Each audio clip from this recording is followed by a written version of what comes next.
door is closed. The door is closed again. Nothing to...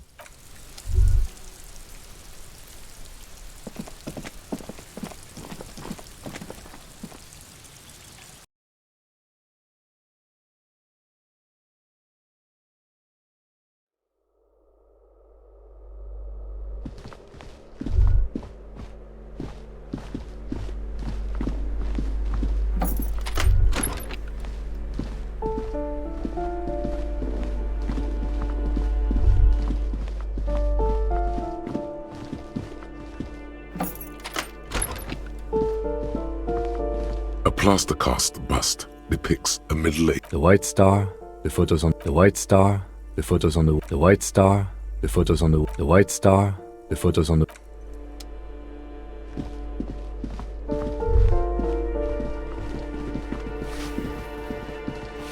Give me a moment.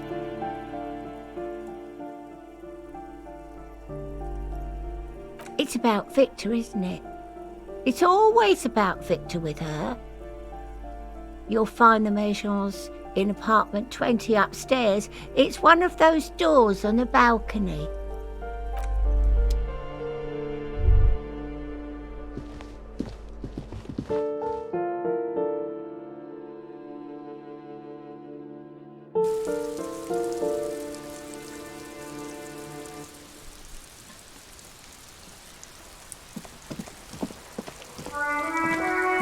Hello again, officers.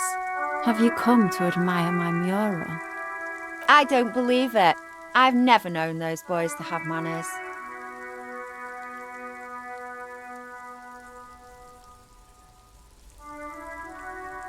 There'll never be skulls, but their hearts are in the right place. Fat chance, but you can still do your part to revitalise the neighbourhood. She throws you a conspiratorial glance, then presses her finger to her lips and squints up at the sky, as though straining to hear something in the distance. Have you noticed the quiet? Every so often, you might hear a gunshot pierce the air somewhere in Jamrock. But in Martinez, no gunshots, no sirens. The people are languishing in boredom and complacency. This place is a sepulchre. We'll paint it red. We bring the raucous, you bring the sirens. I don't believe it. There'll never be skulls, but... She throws you a conspiratorial glance. Have you noticed this place is... I don't believe it. There'll never be skulls. Thank you for passing on the message. Now run along. I don't believe it. I've never known the figures. All. Thank you for passing on.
A weathered brown door.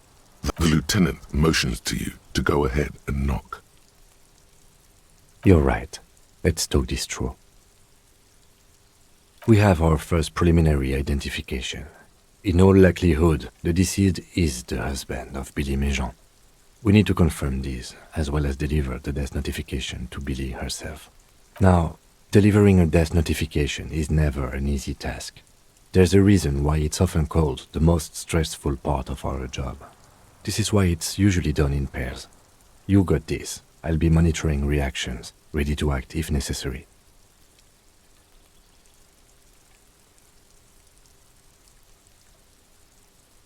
Dad, just don't say that you know how they feel. You don't. Yes, it's hard. But there is no easy way to handle this information. It just has to happen, as soon as possible. The lieutenant motions towards the door. You're right. We have our... Now, we can't. Someone has to deliver the news. Let's... This only makes it harder. Here comes the pain. Hello? Who is it? He gives you a short, encouraging nod. The police. A moment, please give us a moment. Come in, the door is open.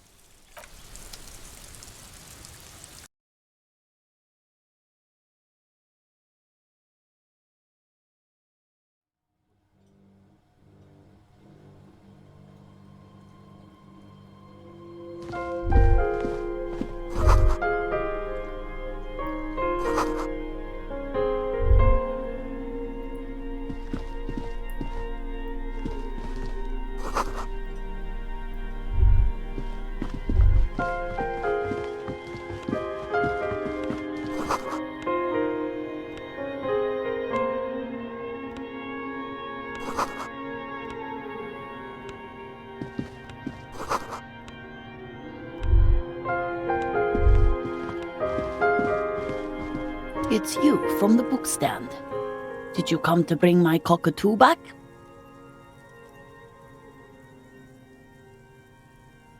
I don't think I introduced myself properly. I'm Billy. Would you like something to drink?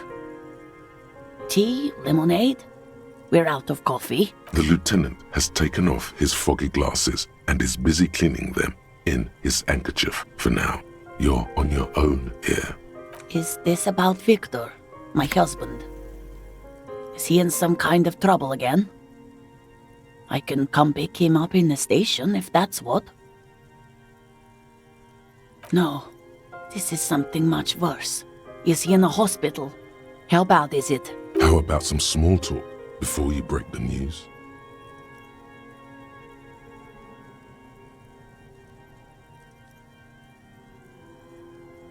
It's me, Victor, and the kids here. We have 2 daughters, Jenny and Jolie.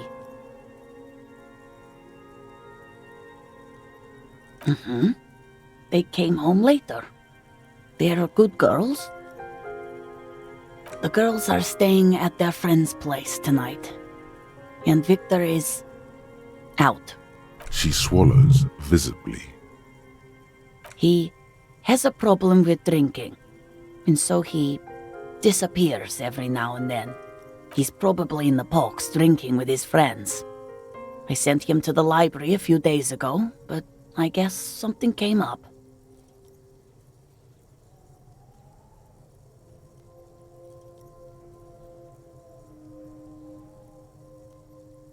No, I guess I'll find out when he decides to come back home. It shouldn't be long from now. Oh, it's in Jamrock.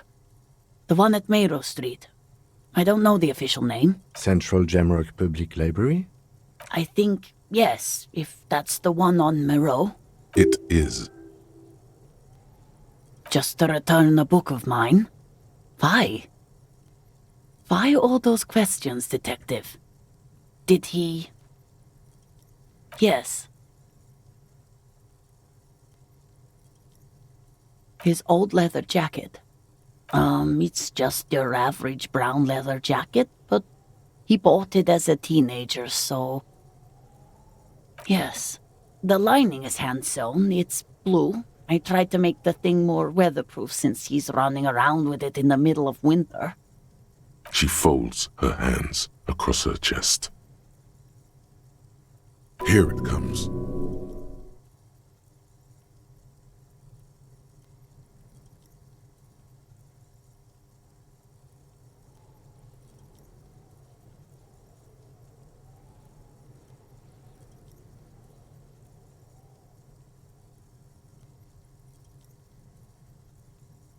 How have I been? You're not here to discuss. Can't write a scene without knowing the actors. Ask more. Get People got to eat. What is this about? Why are you suddenly asking me about my cooking?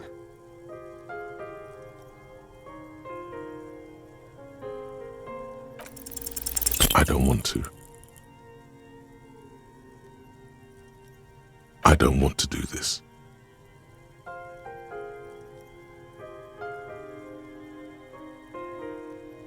Say what? Officer, Too late. You ruined it. Just say it now. Excuse me? What? What? She's in pain. She's in so much pain. And so are you. Your chest is burning. we are very sorry to inform you, but your husband, Victor Méjean, was found dead this morning on the Martinez boardwalk. Oh. Oh. But he was just... I understand that this comes as a huge shock. I want you to know that me and my partner are here for you if you have any questions. We are very sorry for your loss, ma'am. What happened to him? Tell me.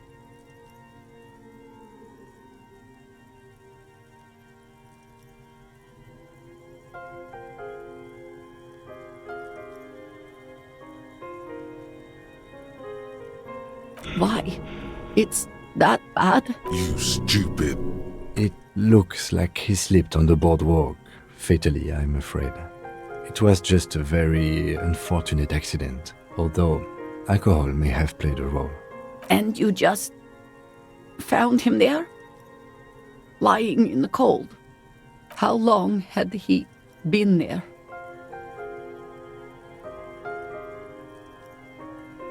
She doesn't reply. Her eyes well up with tears as she struggles to keep it together. You hear the clock ticking in the children's room. Is there anyone we could call for you? A friend, a family member, someone who could be here for you?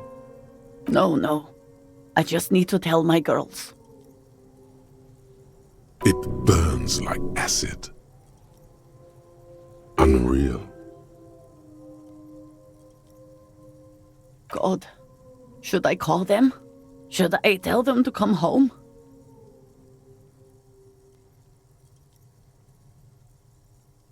All right, I'll call them. Just tell me, what do I need to do next? Where is he? Can I see him?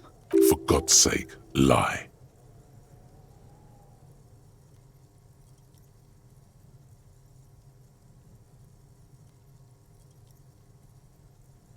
No, I meant, where is his body?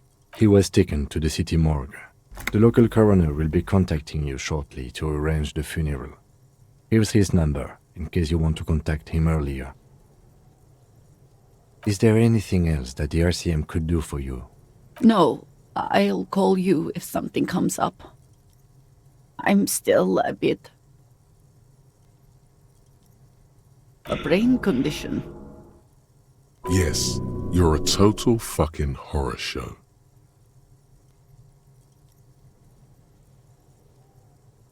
Again, if there's anything we could do for you, then don't hesitate to call the RCM, ma'am. She just nods, distant and inconsolable. The bed springs rattle beneath her as she begins to shake. I'll take it from here. Thank you. We should step outside and talk.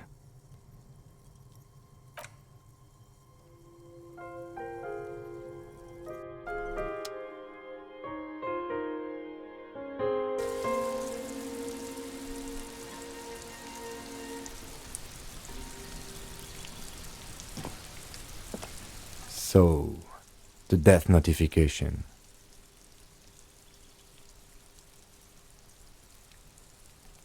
Well? No, it didn't. It's all right, don't worry about it. I'll call the station when we're finished with the day and let them know the name of the deceased. That's it. We should get back to our case. There's nothing more we can do here. There's not much we can do for them anymore, I'm afraid. And, officer, I've seen worse. This wasn't the worst I've seen, okay? Now let's go.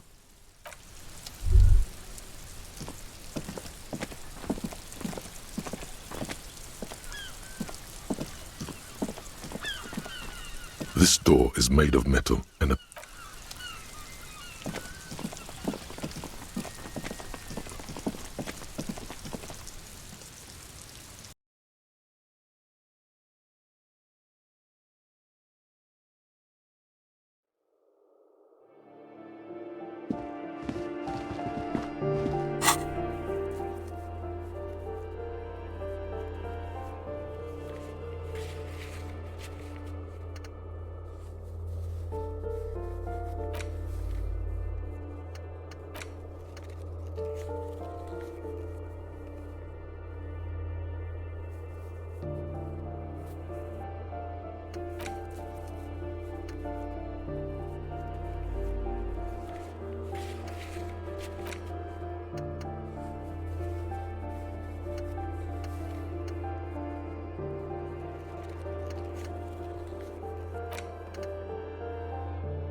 Hi again, Gendarme.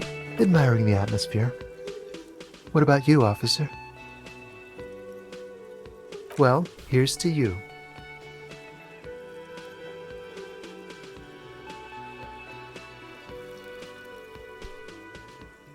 Oh yes, let's see. Let me think. He sounded vaguely sure. Bye-bye, Gendarme.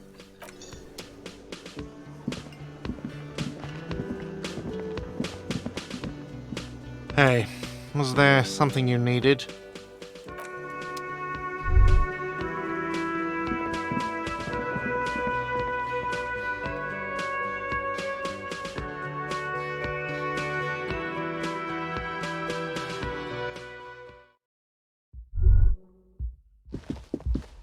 The door is closed. This door, still nothing. The lieutenant, you should punch a fucking hole in it.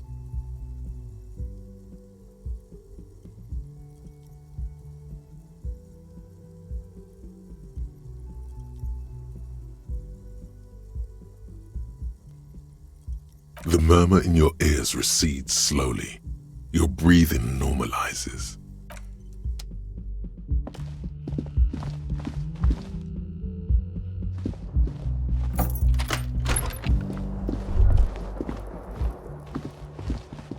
The bed is still...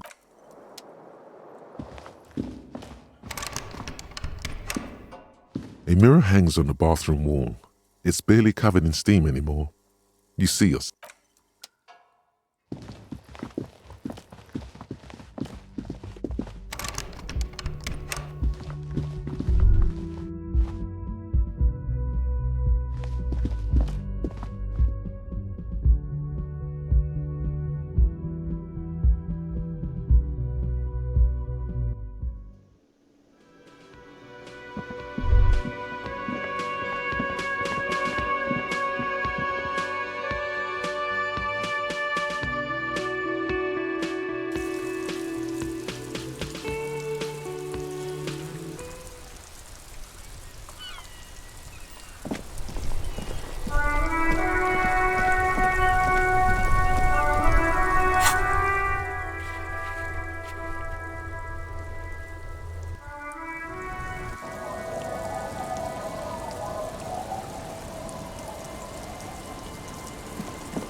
Waves are beginning to die down.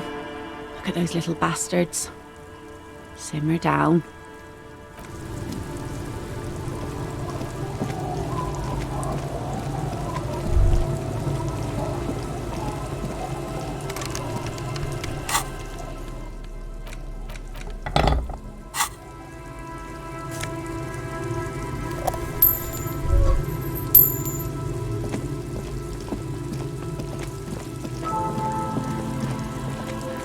Tequila sunset. Wonderful. Classy. This last one is the most Martinet story I've ever heard.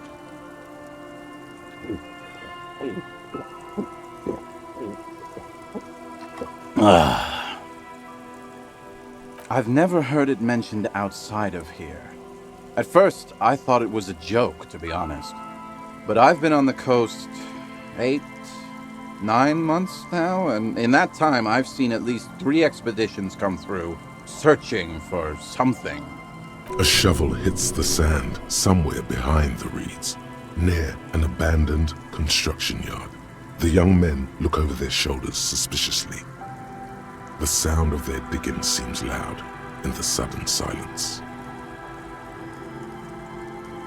Magic animals? No, man, this is serious stuff. No, Tequila. Most people already know where they live. It's guys like you and me that are the exceptions. Hey, hey! Fuck you, Tequila. All kinds. I've seen archaeologists, gangsters, even a bunch of ad agency types. I'm telling you, Tequila, this thing's got a pull on certain kinds of people. You know, obsessive types. People with predilections. Some of those expeditions come back after a week or so, looking haggard and dejected. Others don't return at all. The first time I saw one of these expeditions, I thought they were fucking with me. There was no way it could be true. It was just too high concept, even for me. I'm not even sure I should be telling you this story, to be perfectly honest. You're in a fragile state, and it might be too much for you to handle. Okay, fine, I'll tell you. But I'm warning you, it's pretty out there. Our story begins at a legendary design studio, right here in Martinez. There was this designer. His exact name is lost to history, but in life, he was a legend. Made it big in Aranya, where he did some real pioneering work on grotesque and sans serif typography. A fucking genius, man. That is, if he even existed. Who knows? It's an urban legend, after all. Anyway, sometime later he started his own personal studio here in Martinez. And that's when he started working on some really wild stuff. I'm talking some glass-smooth, forward-looking design language, the kind of thing that would totally overthrow the old regime, design-wise. A paradigm-shattering revolutionary? But then something turned. You see, it's widely known that nose candy and pioneer graphic design work go hand in hand. You know tequila, nose candy, the White Railroad, party powder. The kids on the streets also call it Snow Day.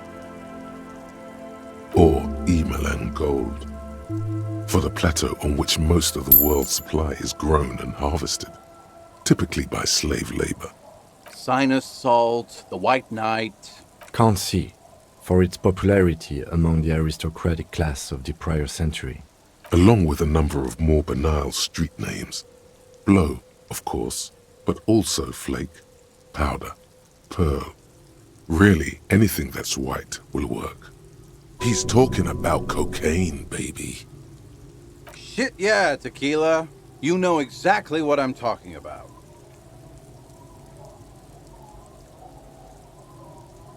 You've got to understand, the work this guy was doing was so high concept that regular amounts of cocaine just weren't cutting it. By the end, they were bringing it in by the lorry load. Now, as you might imagine, snorting that much cocaine can't be healthy for a regular human, right? Wrong. Do it all the time. All day, baby. Hey, tequila, pay attention.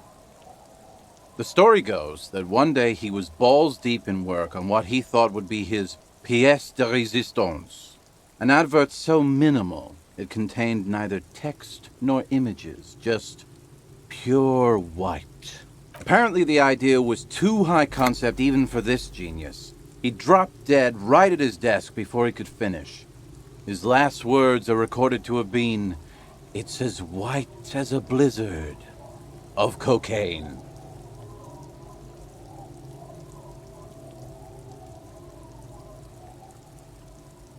But the story doesn't end there. Supposedly, when they performed the autopsy, the coroner discovered nearly 1/4 kilo of coke jammed into his nasal cavity. That's almost certainly anatomically impossible. Wrong again, nerd. Where there's a will, there's a way. That's right. 250 grams of blow had accumulated in there over the years. We're talking high-grade Saramaritsian pure. Not that cut-rate shit your grandma does. There are those who believe the designer was buried with this 1/4 key of nose candy still lodged in his sinuses. That's what those expeditions are looking for. The cocaine skull. The cocaine skull. No. Wow.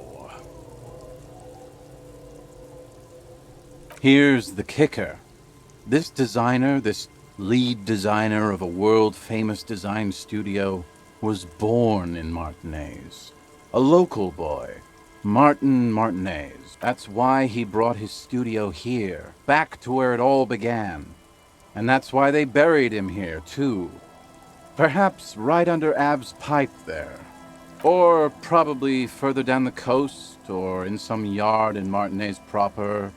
A hidden mausoleum, no one knows exactly. No, my grandma always told me his grave lay somewhere on the islets on the bay. This is ludicrous and physically impossible. Sinuses can contain that amount of anything. My only question is, where does one get a shovel? The archaeologists say they want to put it in a museum, the gangsters say they want to sell it on the black market, and the ad agency guys say they're seeking inspiration. Bullshit. They just want to snort it. But you could beat them to it, Harry. You could snort the magic skull cocaine instead. I'm pretty sure they all just want to snort it, though. And why wouldn't they, eh? Sounds like right strong stuff. Don't listen to him or his grandma. He's just making things up. No, my grandma told me. I've heard other people say it too. That it's underwater. Or no, maybe it was the storm sewers. Or maybe it's in the air. or in an ancient state pyramid offshore. They're pretty vague about it in general. The gangsters like to claim they're looking for the grave of a friend, with picks and shovels. The archaeologists act all official about it, saying they're conducting serious research. Honestly, I think they're not really scientists, just rich. The junkies, for some reason, are pretty upfront about it. They just say they're looking to snort some blow out of a dead man's nasal cavity. Honest men on an honest quest. You should join them. By now, I'd say I know about as much about it as anyone on the coast. Whoa, whoa, whoa. Hold on just a minute. Finding it right now is literally impossible. What? For one, the way is blocked by that big lorry that says Delta Logistics Company on the side. You definitely have to search the area behind that lorry too, yet it is impassable. And second, outfitting an expedition like that is expensive. It'd have to be a big production to do the cocaine skull justice. You need new gear, people who know what they're doing, all kinds of provisions. It's just not feasible within the economic and temporal frame of our current setup. Matter of fact, unless a bunch of money just falls out of the sky, we might never know what's up with that skull. I have to agree. We barely have what we need to solve the case we've got now. We can't afford to run around chasing after quasi-mythical pieces of drug paraphernalia. Besides, it would look extremely bad for the RCM to be caught up in something that has the word cocaine writ large on it. The PR is tricky on this. Wait, maybe there's another way. Maybe up around the coast? Don't give up now. Yeah, well, that's the reality situation for you. Who knows, though? Maybe someday we'll get our chance. Right. I've never... A shovel hits the... All kinds. Some of the first... There's no you. I'm not even sure I... Okay, there was... He existed, all right. I'm talking about... Anyway, sometime later he started... A paradigm shattering. But then, something... You've got to... Now. Wrong. All... Hey! Apparently the idea was too high concept even for this, but the story doesn't end. That's all wrong. That's right. There are those... The cocaines. The coke. Here's the kicker. That's why... Or... No, my... This is My only question is, where does one get a shovel? Whoa, whoa. What? For one, and second, it's just... I have to... Besides... What are you... You're lost. That's alright. Not that I can think of, currently. That might be the case. Yes. Right. I've never... A shovel hit... Hey! All... Some of the first... There's no you. I'm not... Okay. There was the... He existed. Anyway. Apparent. But then, you've got to... Now. Wrong. All... Hey! Apparently the idea was too high concept even for this... I know, Tequila. I know.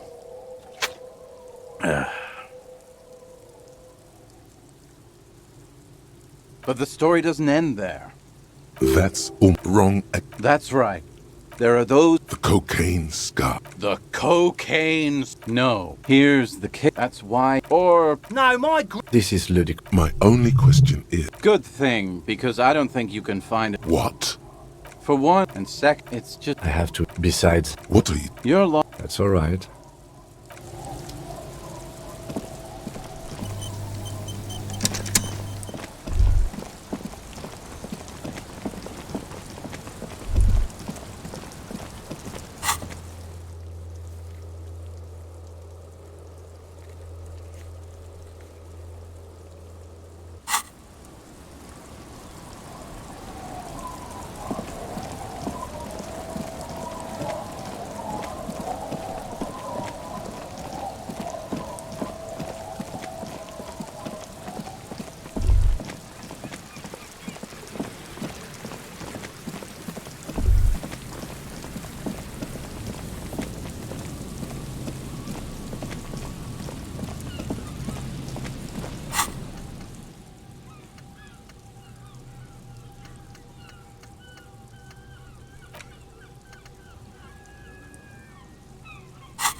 few local...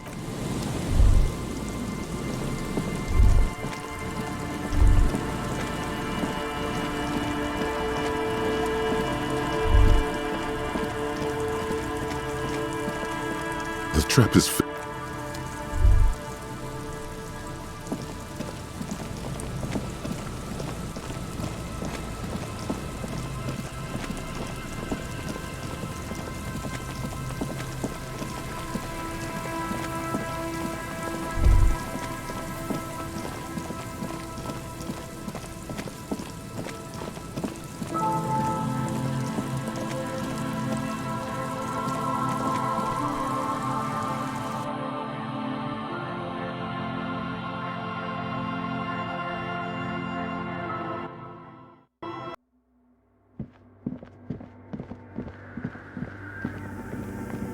Yes, what is it?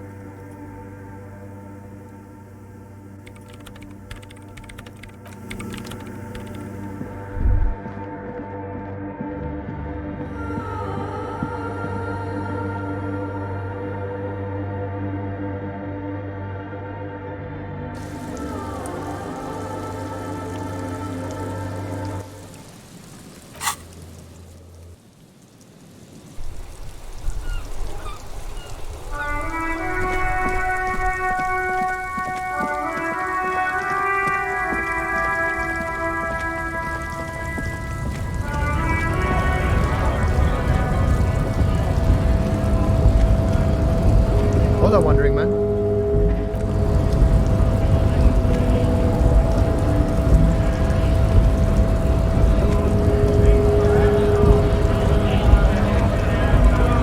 Right to work! Hell no. I'm just an honest scab. I won't have talk like that around here. You understand?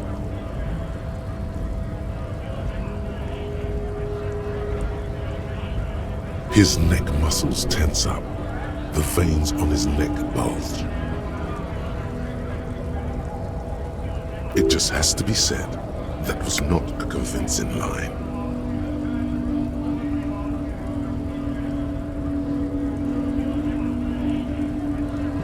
Fucking loincloth. Loincloth? Now you see, that's not really what a scab would say, is it? Better not to press the issue further, sire. He seems tense. Fucking wrong.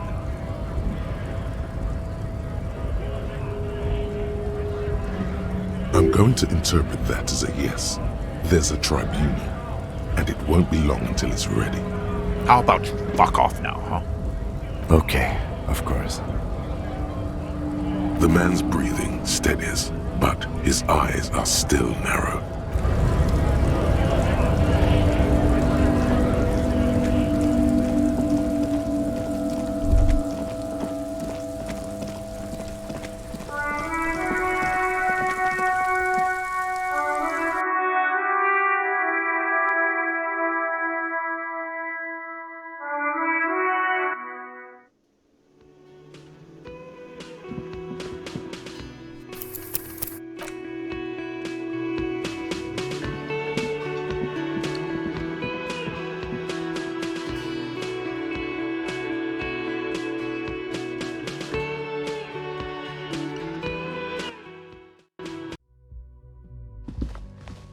The door is closed. This door, still, the lieutenant, you should punch a fucking hole in it. Hey, what is your... That felt good. Everyone, you slam your fist into the vinyl. It does not produce a hole. The door sits sturdily in the frame, and your fist hurts. This was all a very good, normal thing to do. Stop that. This door can open. Still, the lieutenant, you should punch a fuck. You slam your fist into the vinyl. It does not Stop that.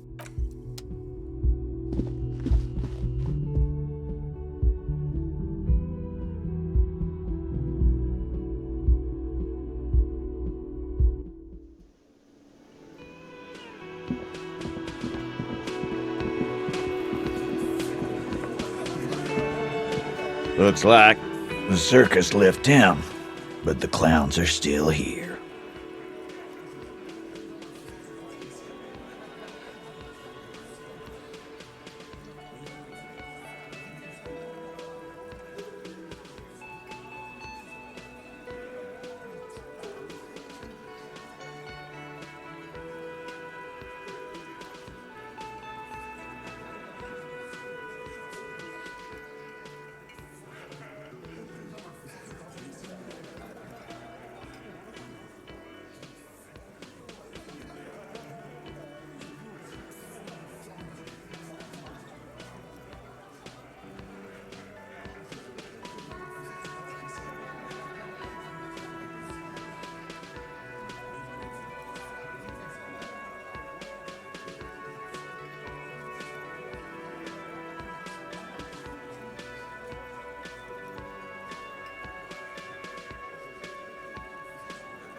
Yes?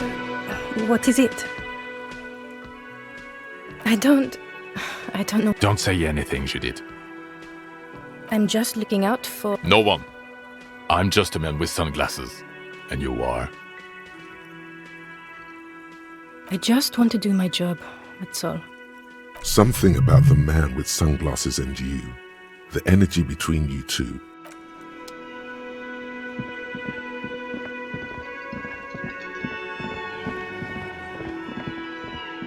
You see a heavy steel door, the old cobalt paint. It leads to a side. The door does not.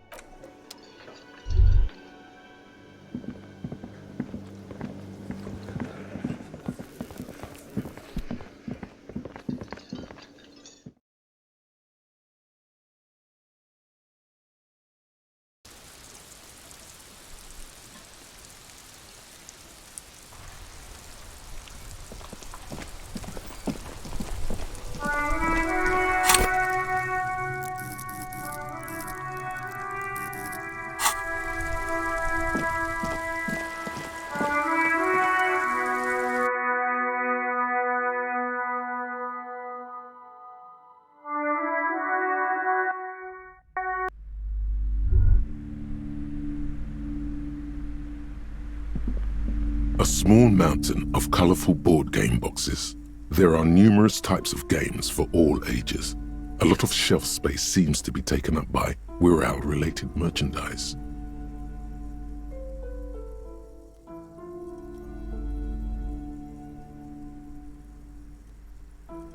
Wonderful choice, sir. A wholesome family game.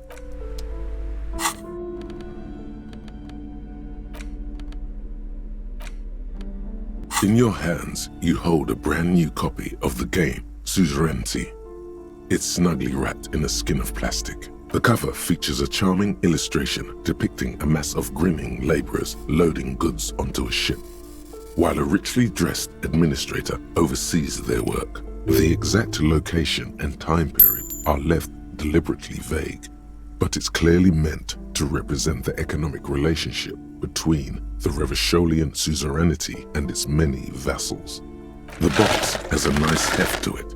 You hear the rattle of individual wooden tokens and feel their weight shifting back and forth. Even before you open it, you can tell that this will be a meaty game of grand strategy and complex player interaction. The plastic wrap rips off as easily as a bodice in a tawdry historical romance. There's a hiss as the lid slides off.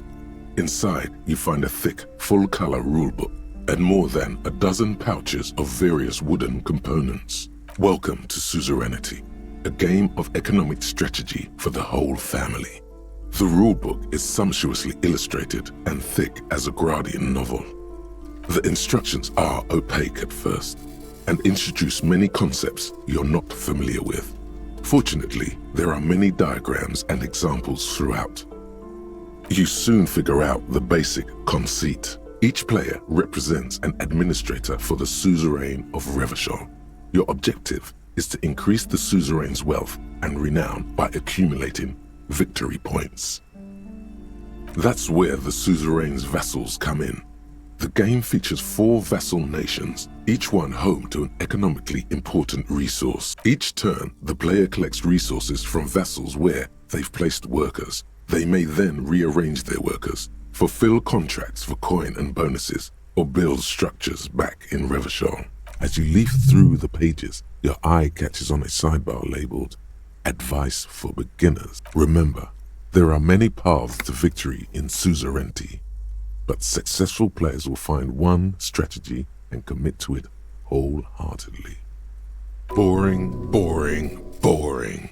Tear up this rulebook and commit some old-school atrocities. The actual scoring system appears infinitely complex, with a series of tables and appendices required to compute each player's final victory point total. You skip that part for now.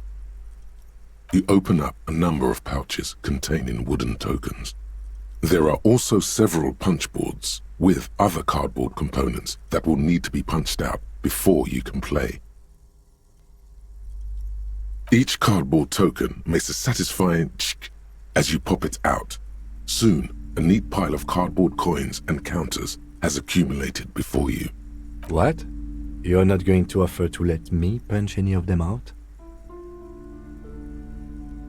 In addition to the worker and building tokens used by each player, there are also several piles of colorful resource tokens, each representing one of the game's 4 principal resources. From the Empire of Safre, orange apricot tokens. From Ilmarat, the ancestral name of Ilmara, grey marble block tokens. From the Semenine Islands, white sacks of sugar tokens. And from Supra Muindi and Sarah Maritza, magenta tokens for unprocessed cocaine leaves. Oh, those are nice. You hold the open game box before you. The lieutenant looks over the rulebook before he sees something that makes his eyes go wide. Holy shit! The average playing time for this game is 1 to 6 hours. I'm not sure we can afford to set aside that kind of time for a game.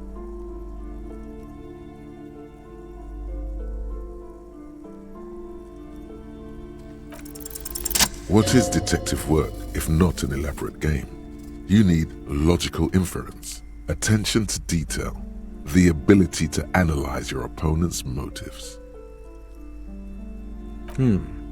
I do feel like my thinking has become somewhat rigid. Maybe a little diversion to keep the mind limber is just what's in order. See? He's doing the hard work himself. All he needed was a little nudge. Alright, you've convinced me. How do we play?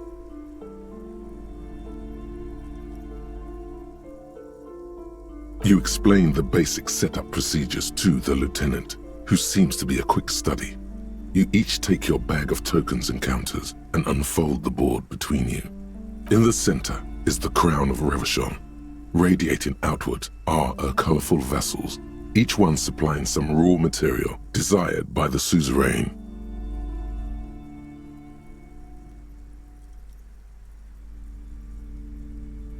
Apricots from Safre, archaeological treasures from Ilmarat, sugars from the Semenine Islands, and magenta cocaine from Supra Muindi. And there's also a neat little log to keep track of your progress in case you need to put the game away and return to it later. The lieutenant goes first. He draws a contract card and moves several of his workers to the Safre territory of the board, and the others to the Semenine Islands. All right, detective, your turn. You have a few options available to you. Will you try to fulfill contracts right away, or rearrange your workers to maximize production on future turns? Remember what the rulebook said. You'll want to choose a strategy early on and stay committed to it.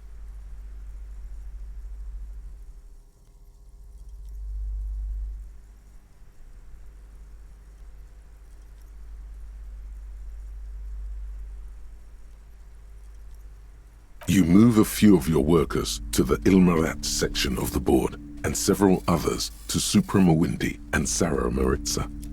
Soon you have several units of archaeological treasure and cocaine. An aggressive opening, detective. In response, the lieutenant spends 2 of his sugar tokens and 1 of his apricot tokens to complete his contract card. He is rewarded with 4 coins and a round wooden token that he places in the center of the board. That's a market. It's worth 2 victory points.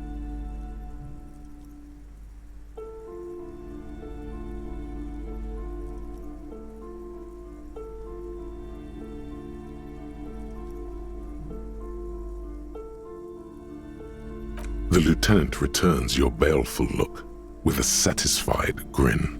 Come on, is that your game face? You're practically broadcasting your position to the lieutenant with that expression. Glancing over the board, you see several possible strategies. Pressing more workers into service would increase your economic output and help you to survive a possible conflict with the lieutenant. Or you could ignore your labor supply and focus on fulfilling contracts for points and resources. Those aren't your only options. You could also show your workers how much you appreciate them by investing some of that wealth in them. After all, they're the ones producing wealth for the suzerain. Well, sure, you can do that. It's just not a terribly effective strategy, but then it's up to you.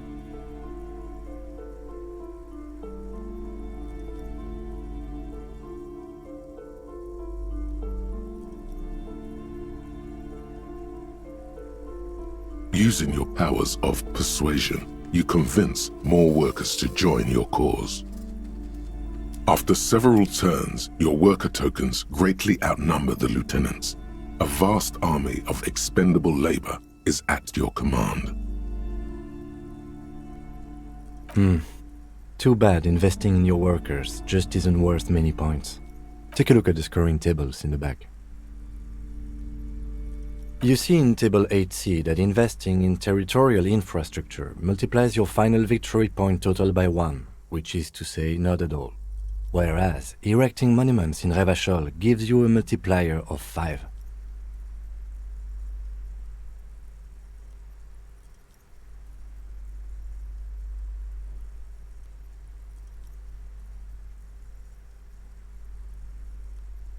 Yes, precisely. Now it's the lieutenant's turn to respond. He moves aggressively onto the Safre territory. Soon, his workers are producing a steady supply of extremely valuable apricots.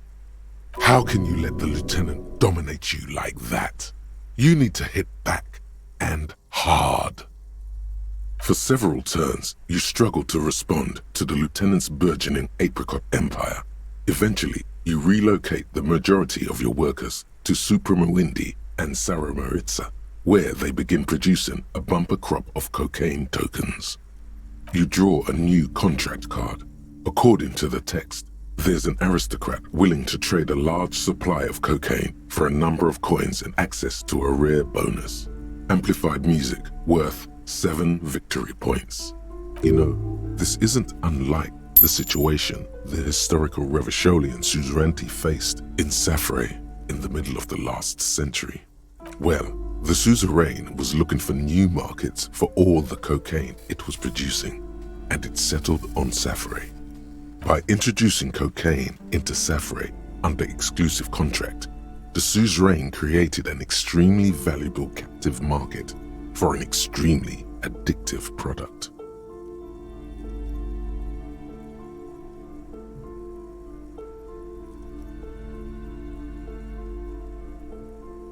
If you could somehow get the lieutenant's workers addicted to your cocaine, you could not only make them less productive, you would also force the lieutenant to pay you for your cocaine tokens.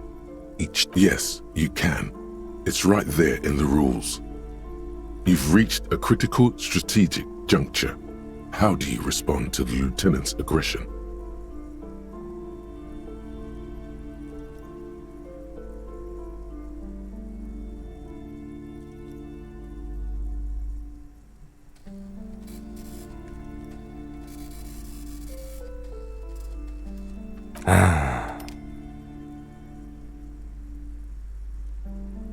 With each passing turn, you slowly bleed the lieutenant of coins as his own workers become less productive and more dependent on your magenta cocaine tokens. As a matter of historical fact, this is almost exactly what happened in Safre. To this day, fully half of the former Safre Empire remains dependent on international aid in exchange for a steady supply of cheap produce. More or less. Realizing victory is slipping away, the lieutenant launches a desperate gambit: protectionism. By erecting tariffs on your cocaine, he hopes to starve you out of the market at the risk of incurring the suzerain's disfavor. The end game is upon you. Do you escalate the trade war with the lieutenant in hopes of crushing him with your economic might? Or do you ignore his aggression and focus on building the mighty victory column structure in Revachol herself? Alternatively, You could throw the whole game away by trying to build a public education system for the children of your workers. The choice is yours. There's a reason very few players ever attempt to build a public education system for their worker tokens. It's extremely expensive and never pays off by design. Your boondoggle nearly bankrupts the suzerain's treasury, and you suffer a significant penalty to your final score. Ouch. Come on, detective. You knew the rules of the game going in. Now, let's tally up the scores, shall we? Computing the final scores is almost a game unto itself. You each spend an inordinate amount of time making stacks of coins, consulting tables, and struggling with basic addition and multiplication. After double, then triple checking your maths, you have your final score. -5 victory points. You'll be lucky if the suzerain doesn't have your whole family executed for such a pitiful performance. I've got 20 points. Well, there's always next time. Figuratively, I mean. There's no way we have time to play this game again. Now, let's clean up and get back. You hold the open game box before you.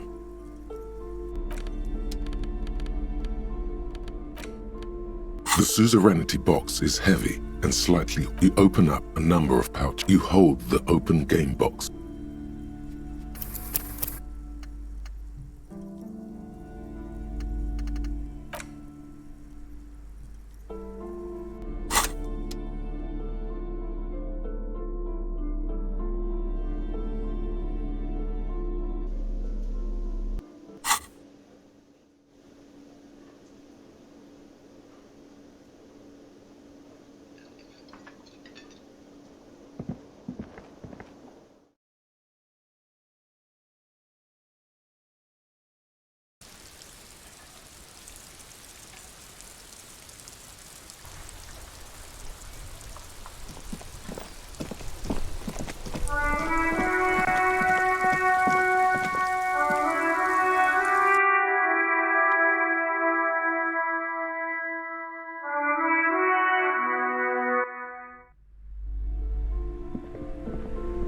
A small mountain of...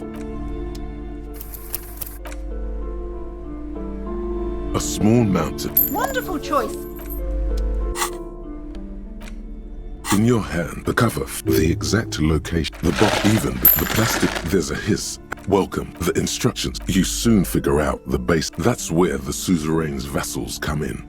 The game features each turn as you leaf through. Remember, boring. The actual scoring system appears infinitely You open up a number of pouches containing wooden tokens. In addition to from the Empire. Oh, those are nice. Each card. What? You hold the lieutenant. Holy I'm not sure we can afford to set aside that kind of time. What? Does the lieutenant hate fun? Is he? The lieutenant gives you a sour look. He may or may not hate fun, but...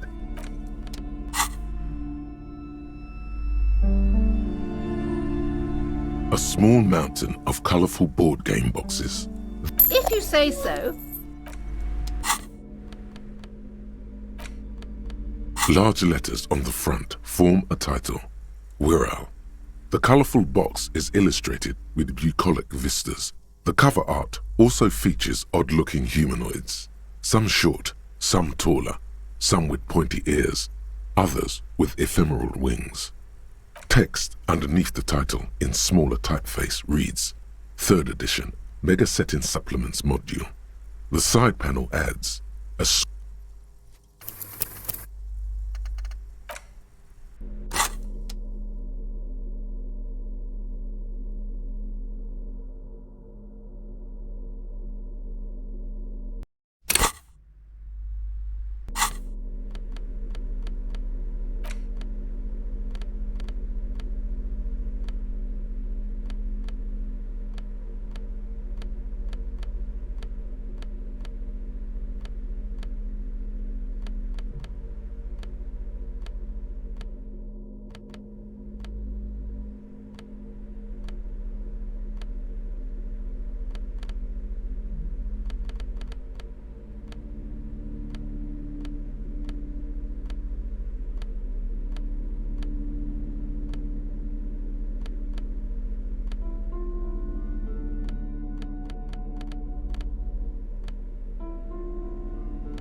A small mountain. Wonderful choice, sir.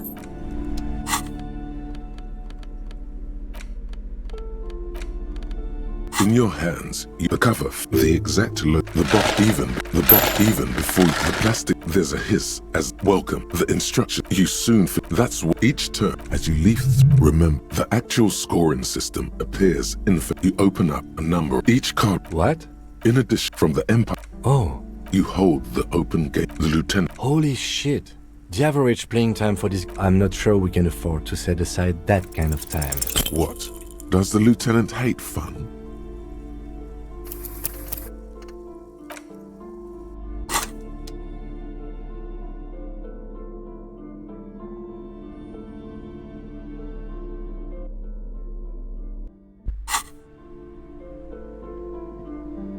Hi, Ace Detective.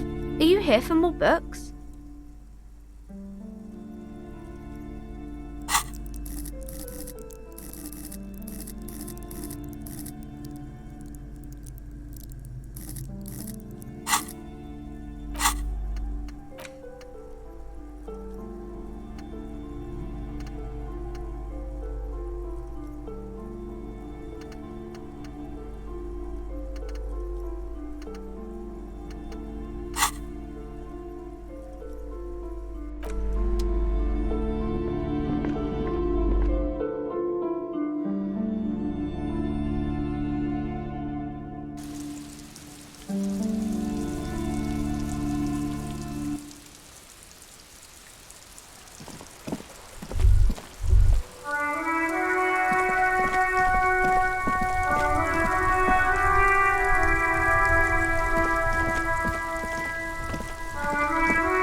Tiles on the cube are still smoldering, casting the framework in a soft glow. Fluorescent play and print keys shine on the speaker. Good morning, Portrait. Please repeat. Is this the production schedule? Good. Please repeat the password. Good. I've unlocked the production schedule. After ending the call, please press print to access the filament. Really? She just used the same password? Maybe those radio computer guys aren't that paranoid after all. Fortress Accident. Is there anything else I can do for you today? Fortress Accident is the company on whose name the terminal you are currently using has been registered to. One moment. Fortress Accident SCA produces revolutionary interactive call-in radio games. That's what the catalog says. That's not bad.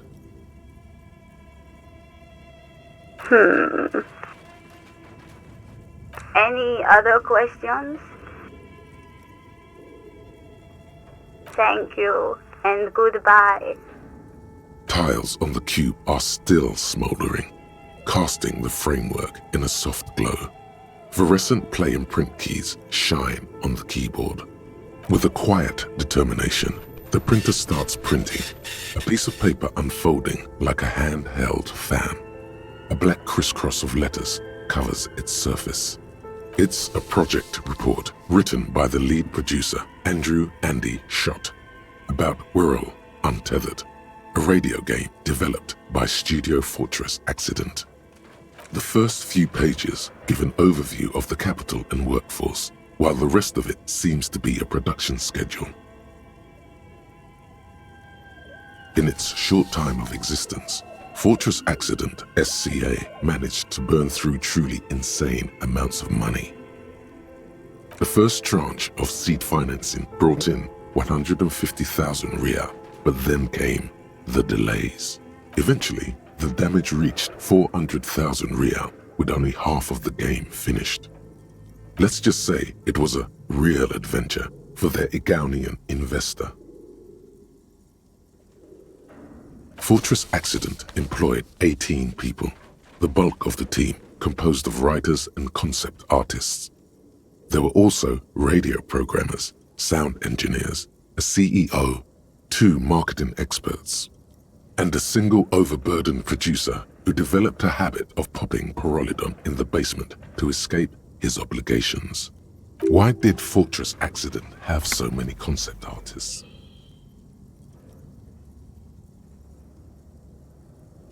It didn't. No, definitely not. A few more producers could have come in handy though, especially when dealing with writers, some of whom routinely skip to work because of mental health issues and extremely unprofessional sleep schedules. One of them even managed to steal some valuable company property before skipping town for good. The production schedule depicts their glorious descent into bankruptcy. Not the concept artists. It wasn't even the writers, with their panic attacks and 3-hour lunches. It was impossible not to fail. The project was too large, and no amount of money could satiate the ever-expanding ambitions of the development team. They tried to make a 4 million Riyal game with 400,000 in their bank account. They thought they could bridge the gap with pure willpower and imagination.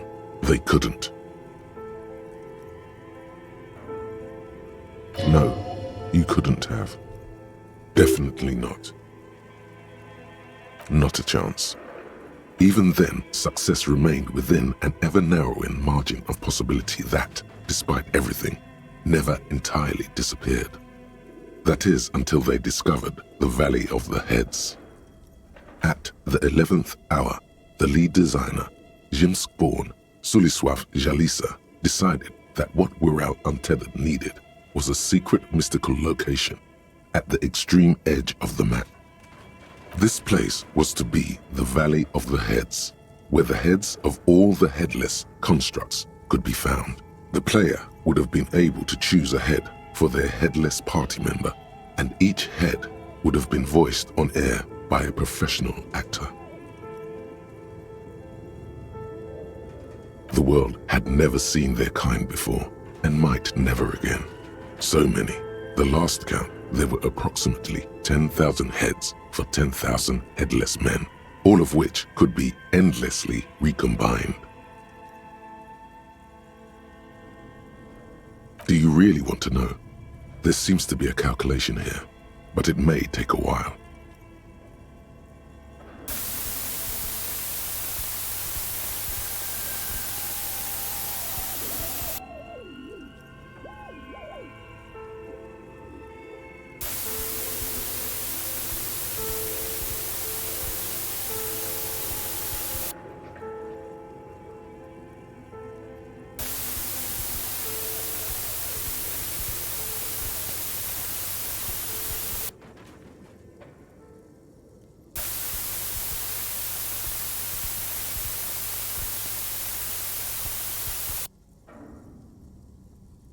The lieutenant taps his foot impatiently, his arms folded tight against his chest.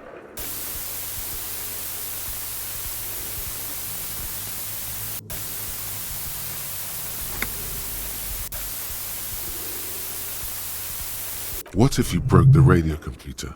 What if it's never going to stop?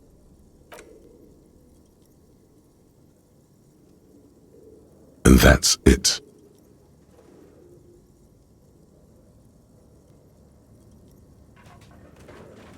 Well, yeah, that and the catastrophic data loss.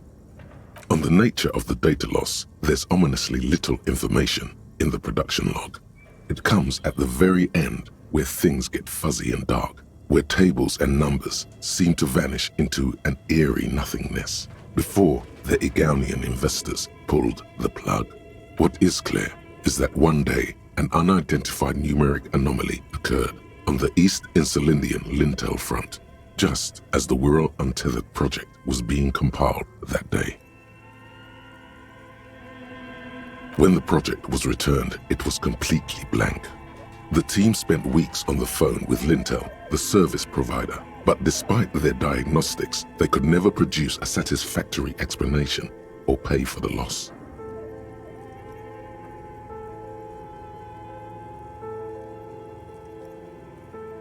Mysteriously enough, it seems that the off-site copy happened to be on-site when the catastrophic data loss occurred. It was the lead programmer's responsibility to oversee weekly maintenance of the off-site copy and, well, keep it off-site. An explanatory note from the lead programmer has been attached.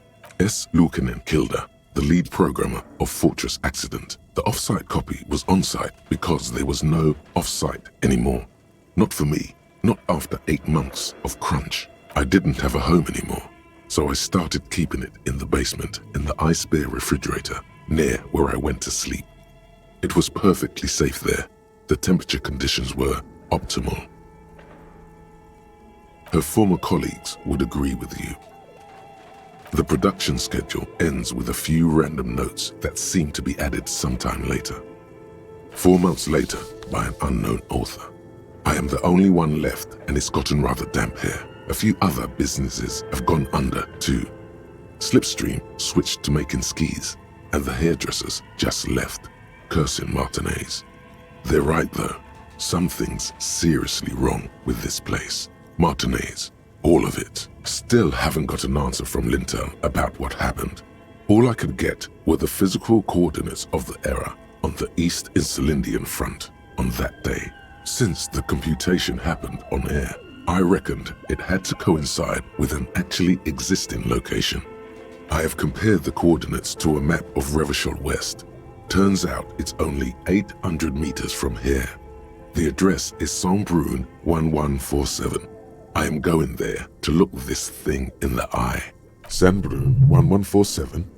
That's what the street sign next to the church said.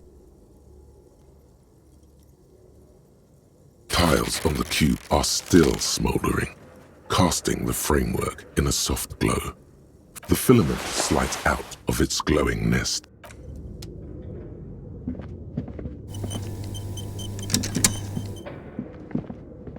This old fire, the whole thing resembles your flashlight. Some of the writing has faded with age.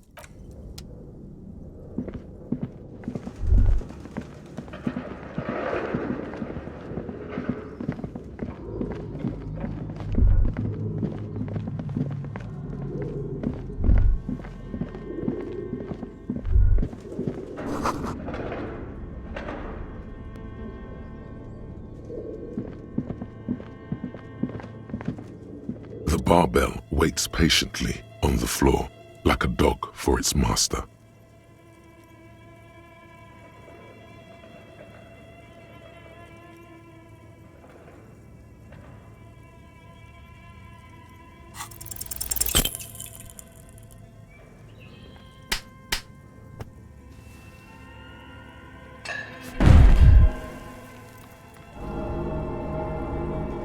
You manage to hoist it off the ground, but the barbell feels wobbly and dangerous. Your hands slick with sweat. Turns out you're no beast, just an old man with bad form. Proper weightlifting gloves would definitely afford a better grip.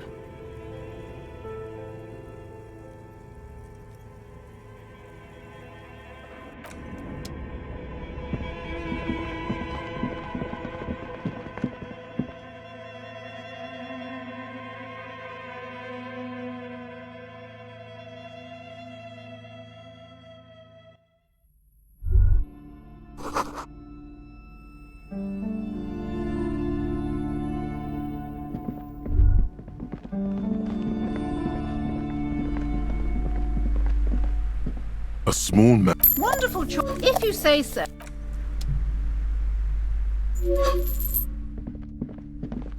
Hello again, esteemed officer. And welcome to crime. Goodness, you were all. Everything is on the. She smiles.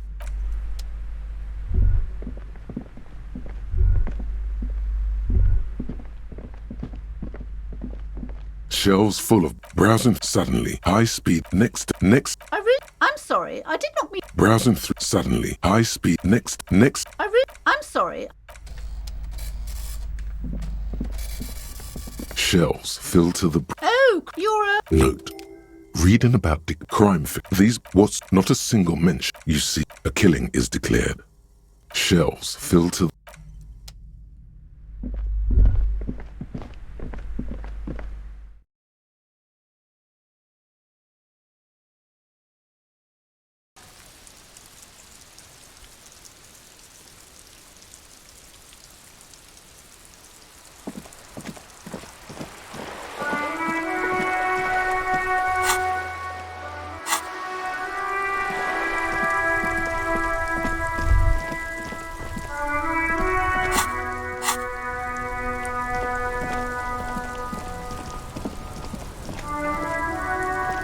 Inside, you see a set of steering levers, a radio microphone.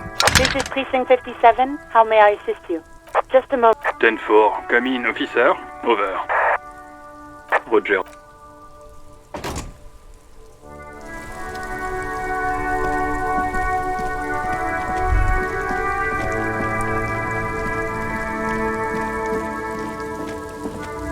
You keep coming back. That's good. Gotta prepare for springtime, right?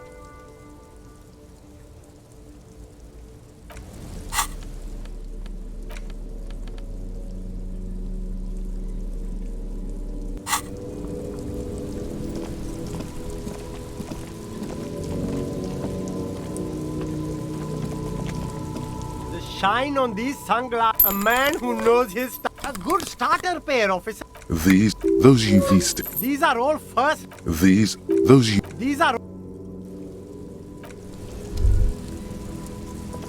Everything's still cool here, officer.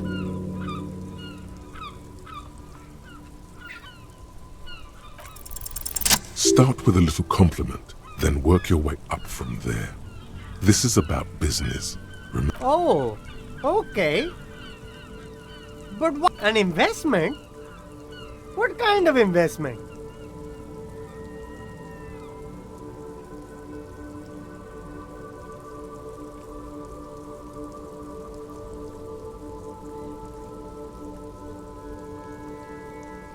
I guess it can't be any riskier than speculating in exotic derivatives. How much are we talking about here? But officer, I don't have that kind of money. There's got to be a more modest investment. 10 real is a bargain for that kind of investment. You got it, my man.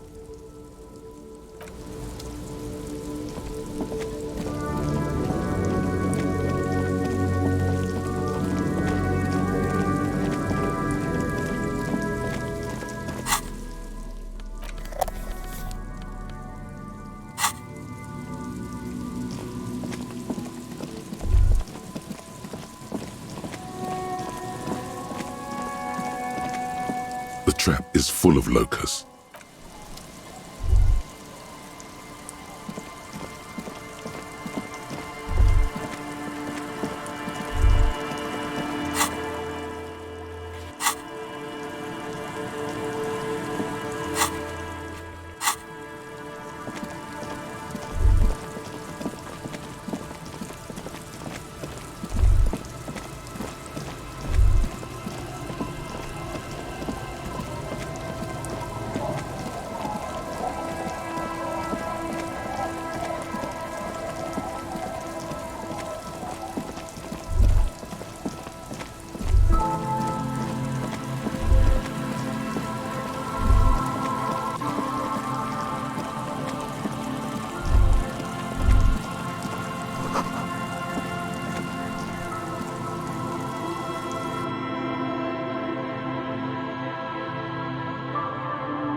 Yes, what is it?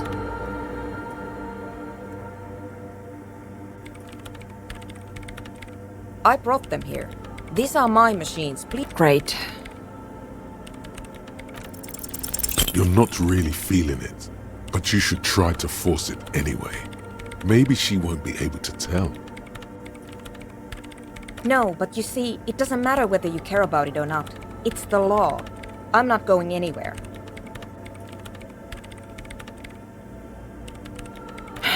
Have some dignity.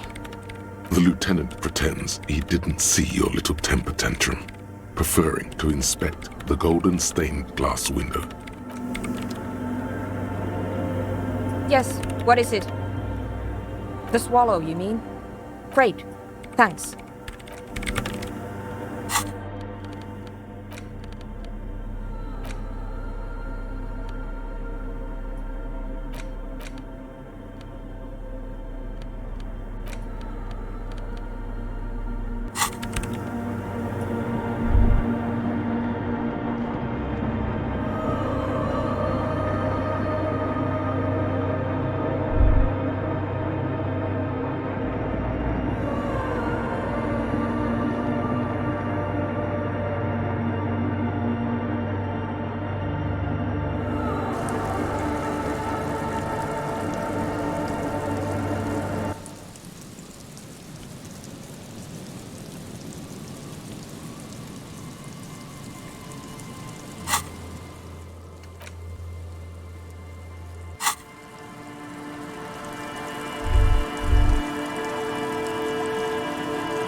Now it's turning into a kind of a snow limbo, man. Ease into it. Don't go too far. This seems like a personal matter. You really are the law, aren't you? I get that being bluntly observant and inquisitive comes with the territory, but it certainly doesn't help with your conversational skills, does it? Maybe the full-on, direct approach wasn't correct. Damn, it's tricky business looking at.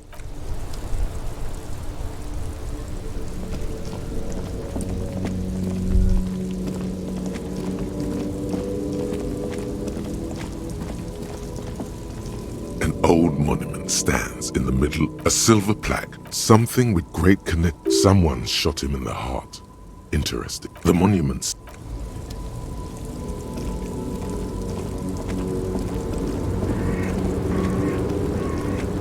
woman still has her no response.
You're back. Good. What can I help you with? Of course. Anything to help. Until the executions. They don't report their progress. Not on this matter. It's a matter of days, not weeks. am sorry to have been the bearer of... Oh?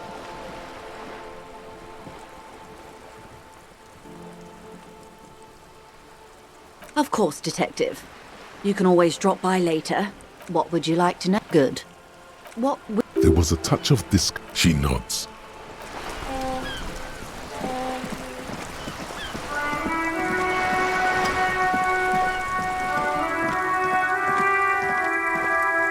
Hello again, officers.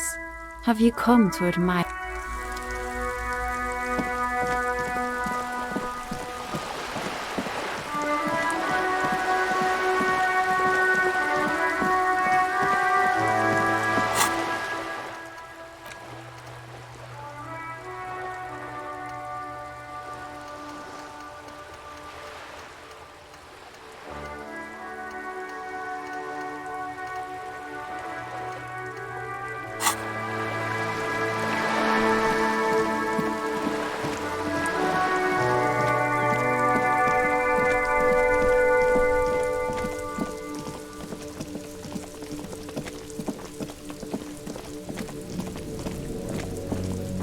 Fuck, does Kuno care?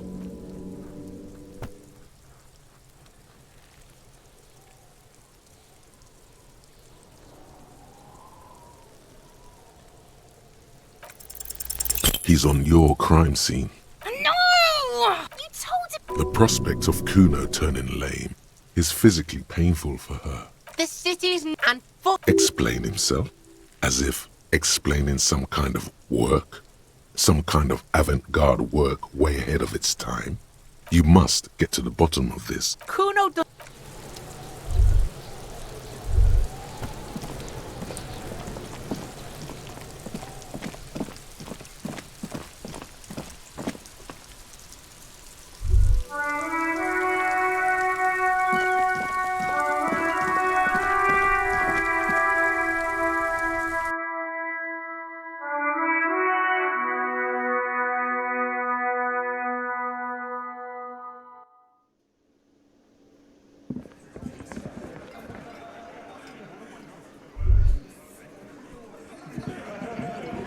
Behind the dockworkers, a ceiling-height window. I've got nothing to say to... I am not... You could be, Liz. Even I'm... So fucking... No. It's not her. She's not a hard... What you want is of no signal. Aggressive. Just duckwork. We've talked to her. Listen. Fuck yeah. So ask what you came to ask. Or get back to your commanders. Get sober. Do your...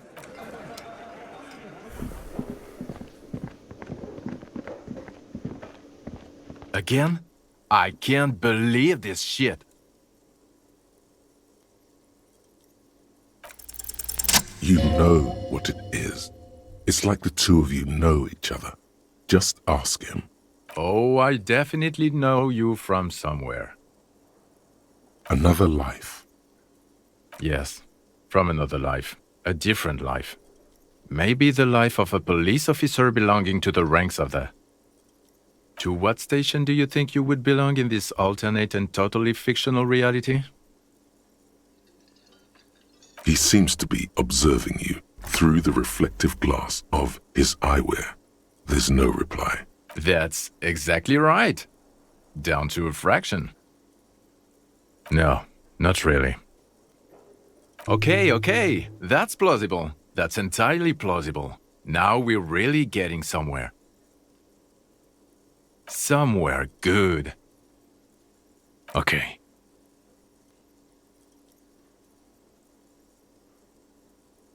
Let's be crazy. Let's say you and I are partners. How's that for a thought experiment?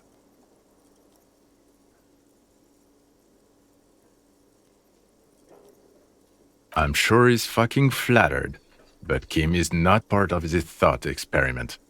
In this one, we're partners. The lieutenant is silent.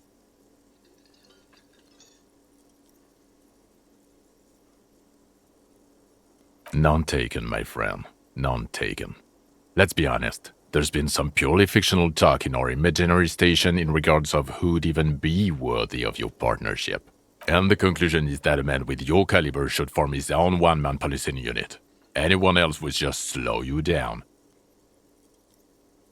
Oh, no. You see, I enjoy watching other, better cops solve crimes. And let me tell you, it's been quite a privilege seeing you work. This isn't helping. You're not going to believe this, but police officers. Yes, sir. Solving crimes, locking up bad guys, and get this, and not getting that drink on at 2 o'clock. Just some regular boring motherfuckers in suits and uniforms. Nothing spectacularly extravagant like you, the far-out son of Lang.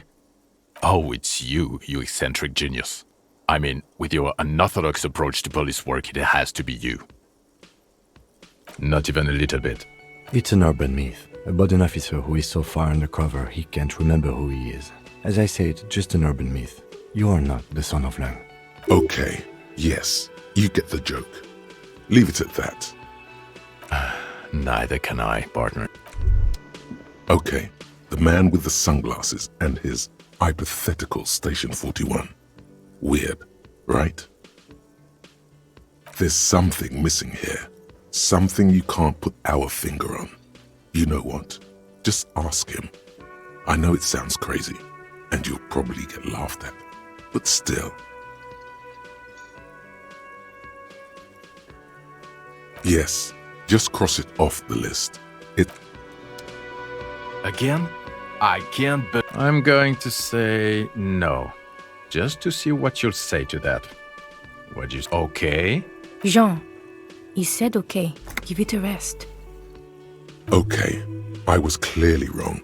He is a firefighter, male nurse, animal control agent, something of that kind. Not a cop. Go on with your cop work. Don't let me stop you again. I'm going to say God fucking shit. Okay, I was clear. Hey, was there something you need? Another thing. Great. I love those. Yes, and that's not straight. Who told you that? Fine, yeah, it looked like someone had messed with the wiring. It was shortly after the hanging, but I don't know if it's at all related. Plenty of...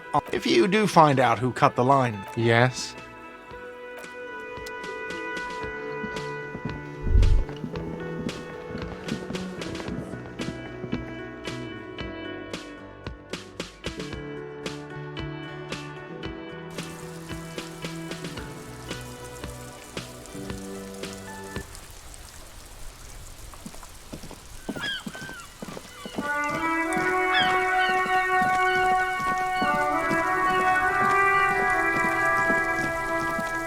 There he still is, looking. The smell is repulsive. It pushes in from your mouth, more instant and more familiar than anything you'd expected. More fever than odor. It fills your mind, flushing you from within.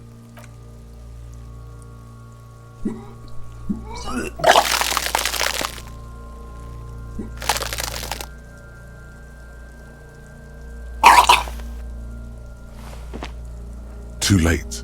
It's impossible to keep until a pool of vomit lies under your feet and your throat stings from the stomach acid. It's okay.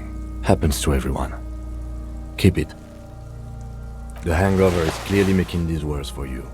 You could use some ammonia to clear your head. If you can handle the headache. Some officers use it to deal with cadaverine odor. I can't handle the headache. That young woman, the gardener, mentioned she used salts for the smell. If she doesn't have any, there might be some in the fridge stored. Acquiring ammonia will provide a modifier to the white check. Modifiers make checks easier and allow you to retry them.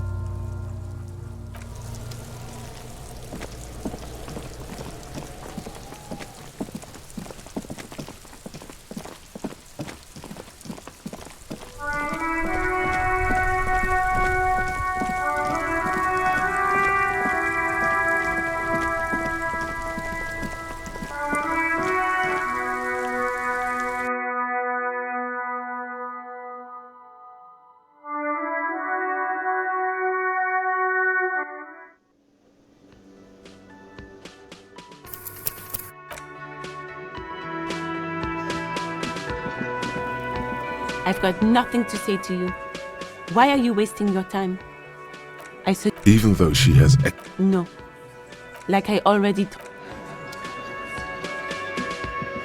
Looks like the circus left him, but the clowns are still here.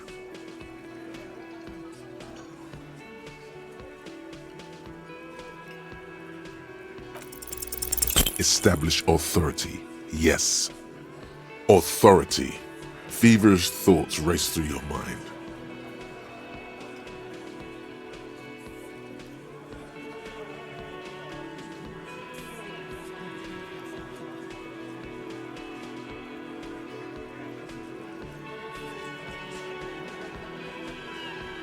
Did you already try the gun thing?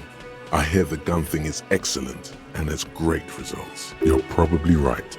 The others are only there for filler, to make the gun thing pop. Stop shitting your pants. You don't need to know, all right? We took care of it. The law handled it, all right? Yeah. Aren't you listening? It's done. Finito. For God's sake, stop shouting! Stop breaking things in my establishment! Stop provoking those oafs! Sounds like someone's damn broke. They're not going to give you anything, can't you see? I can't have a police interrogation in here. People are trying to eat.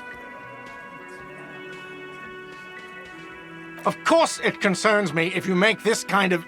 Easy, babes. What is this? I can't have a slap fight in my bar. It's embarrassing.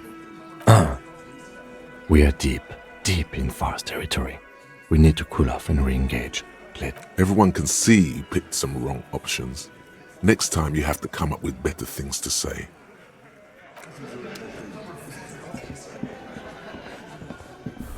Hi again, gendarme.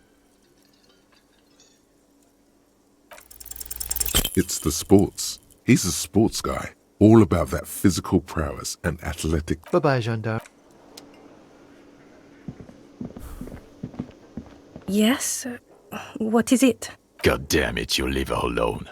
Keep your weird bullshit to yourself and be professional for once, for fuck's sake. Can I actually help you with something? Yes, of course. Preposterous.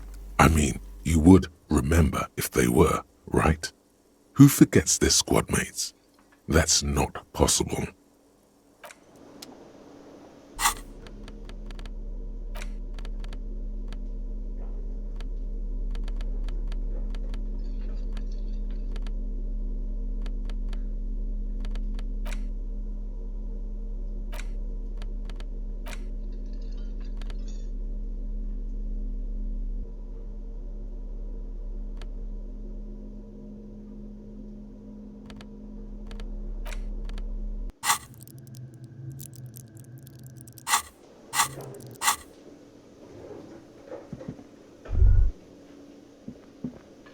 Hey, was that...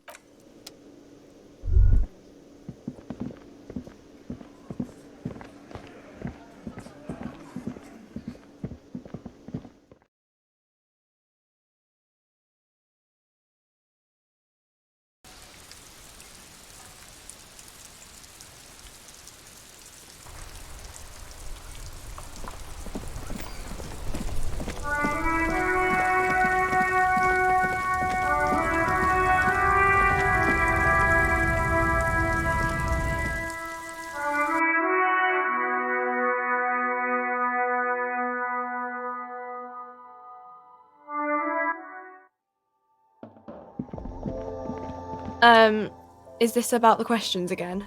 She looks up from her magazine, eyes filled with tired ennui. Yes. What we have is there, in the medicine cabinet.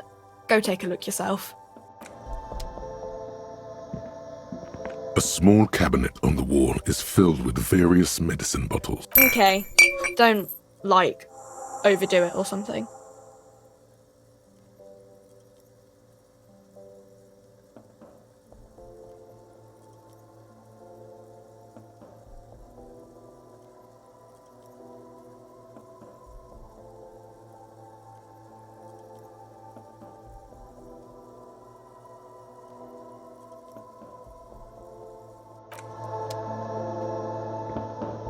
You see several packaged raincoats. Here you go.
Hello, hello.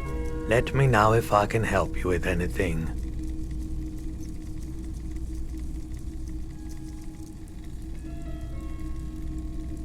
I doubt it, but The pawnbroker's gaze is a typical Martinez streetlight sits among assorted floor and table lamps.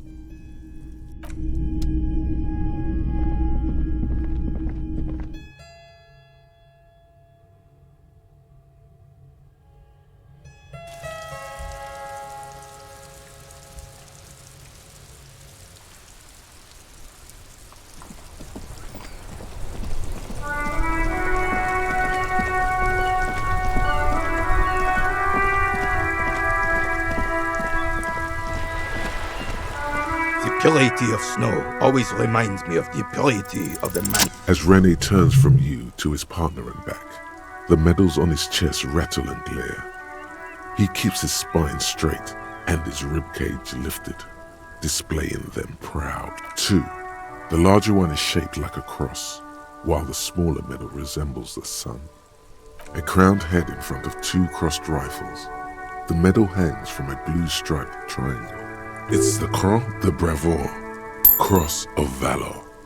The cross was the highest battlefield decoration in suzerain's armed forces, awarded for exceptional bravery in the line of duty, in service of King Frizzle I. A small blue star inside an orange sun. It has the word Valiance written below. The setting sun was a decoration used to distinguish seasoned combat veterans in service of King Frizzle I during the Revolution. For bravery.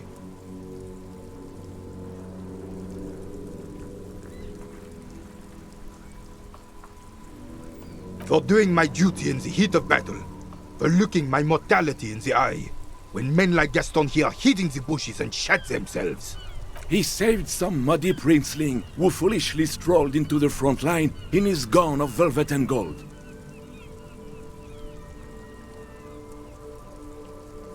It was on the first months of the revolution here in Revachol. Unrest was spreading like wildfire. Marauders had taken most of the Couronne and were getting really ambitious. King Frizzle thought he could end it all in one decisive strike. Sent his cousin, Drisson, to put an end to the unrest. Alas, the young Drisson was all piss and no vinegar, wearing a tunic of purple velvet and cockatiel feathers to battle. Even his rifle was gold-plated, shone from 5 clicks away. Can you imagine the asininity? He really despises that Drisson fellow. Purple velvet tunic. That isn't exactly camo. To keep the long and bloody story short, Drisson marched us against the partisans in Couronne. And when I say marched, I mean made us walk into captured enemy territory, single file, like toy soldiers, while he rode in front on his giant red stallion. The rebels were smart. They let us come real close before opening fire. Suffice to say, it was carnage. I got shot in the left shoulder and went down. Just a flesh wound. But just as I turned over, The prince fell into the mud next to me. He was missing his lower jaw. Then his horse, driven mad by the noise and smell of gunpowder, stepped on my leg and shattered my knee. It's painful to even think about. I grabbed my sidearm and shot the beast in the head. Then everything went black. Capitaine Arnoux, le fléau des chevaux. The bane of horses.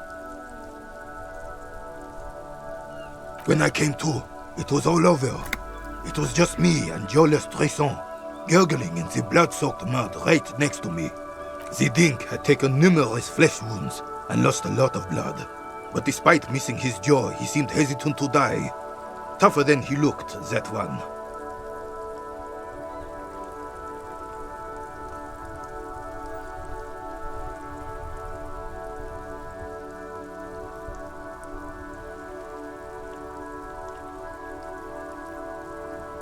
So I grabbed the dink and started crawling. Kept going until the 59th Cavalry picked us up. Through some miracle, we both survived. And the joyless freak convinced Frissel to give me a medal for not leaving him to die in his own blood. Piece and shit. He was the commanding officer and I was on duty. Just doing my job. Shouldn't hand out medals for that. 13 months later, I received the Sun for distinguished service. It's not worth mentioning. You sense he's downplaying it. He did a lot more than his duty. More than anyone's duty.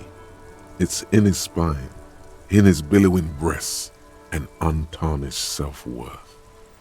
Because he was a goddamn dandy. Had no business leading men or even being on the battlefield. All he was related. That's it. Royal blood alone doesn't make army commanders. He was a stupid kid, only interested in horses, hairstyles, and man-loving. And 782 Royal Carabineers are dead because of his incompetence.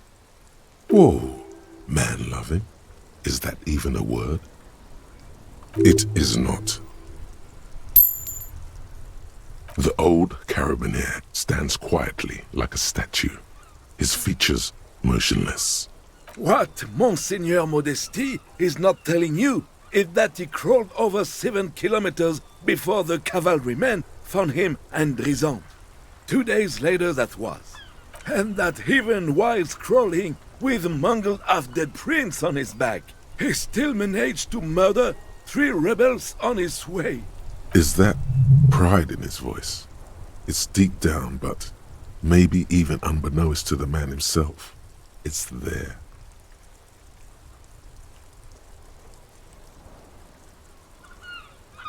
Sorry, officer, but you're reading me all wrong. I'm a man of peace, and these kinds of bloody heroics are only impressive to men like René himself.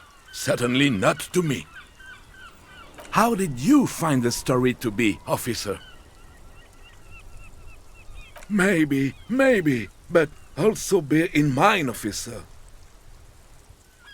They don't hand this out for anyone with a service record. Oh no, you have to get shot.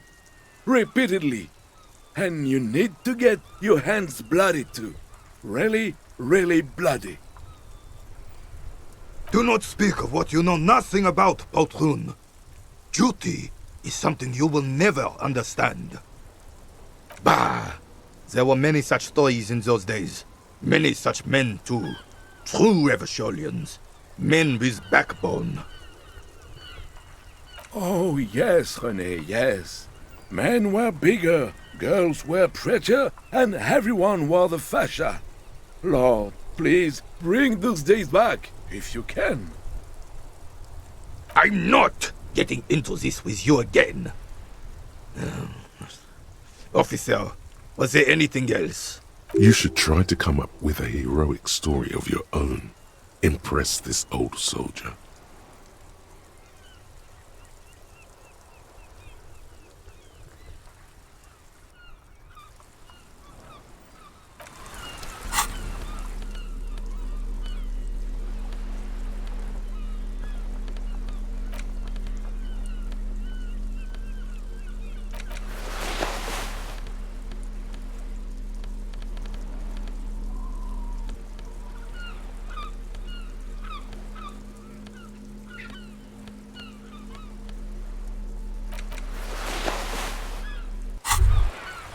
You finally made it, haven't you?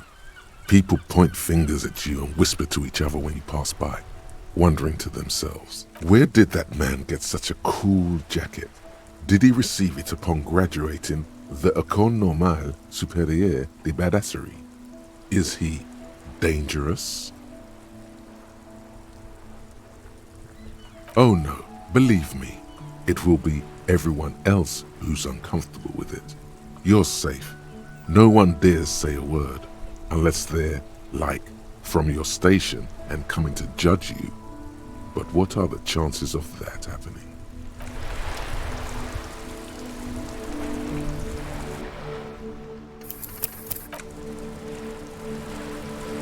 The purity of snow always reminds me of... Unfortunately, there doesn't seem to be anything worth mentioning among your...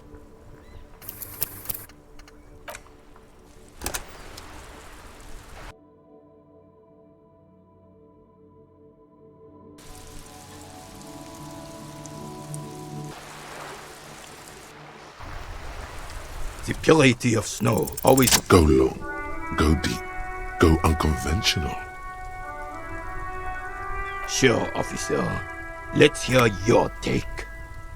I'm not following you. He'll get it. Don't worry. Just continue. He's gonna be impressed.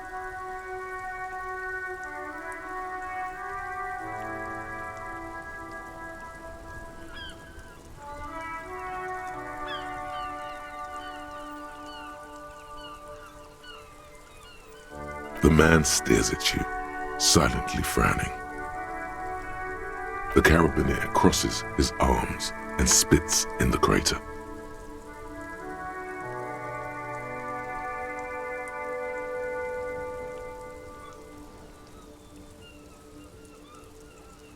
You're talking about getting blackout shit-faced drunk and going into delirium, right? The lieutenant looks up from his notes and nods to the old carabiner.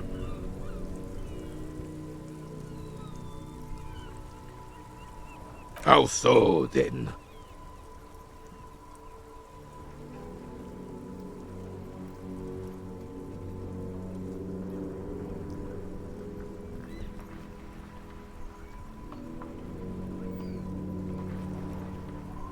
The lieutenant sighs audibly, but keeps his eyes on the notebook.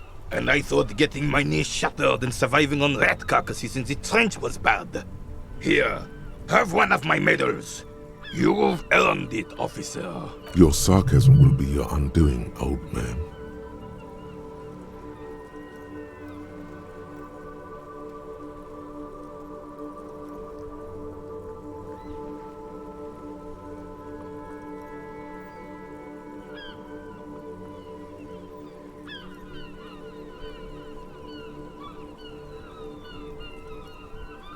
Can we get back to our game now?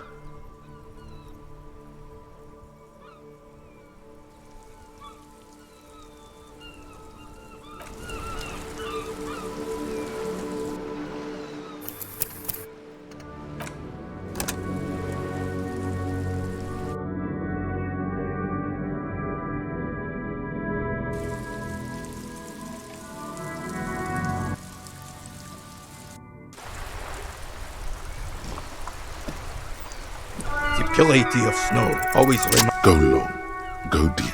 Sure, officer. I'm not for... He'll get it. Don't worry. Just continue. He's gonna be in... The man stares at you, silently frowning. The carabiner crosses his arms and spits in the crater. You're talking about getting blackout. The lieutenant looks up from his notes and nods to the old carabiner. Was the vessel you boarded the HMS Commodore Red? The name echoes through the deep, dark halls of history. It calls to you and your... You mean alcohol?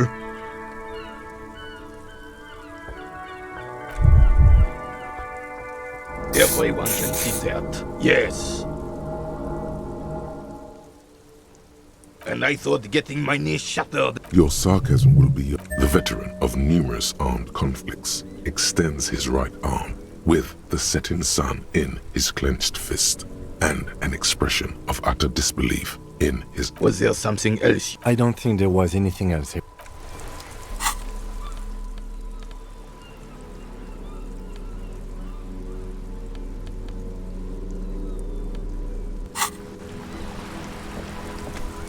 It is such a pleasure to...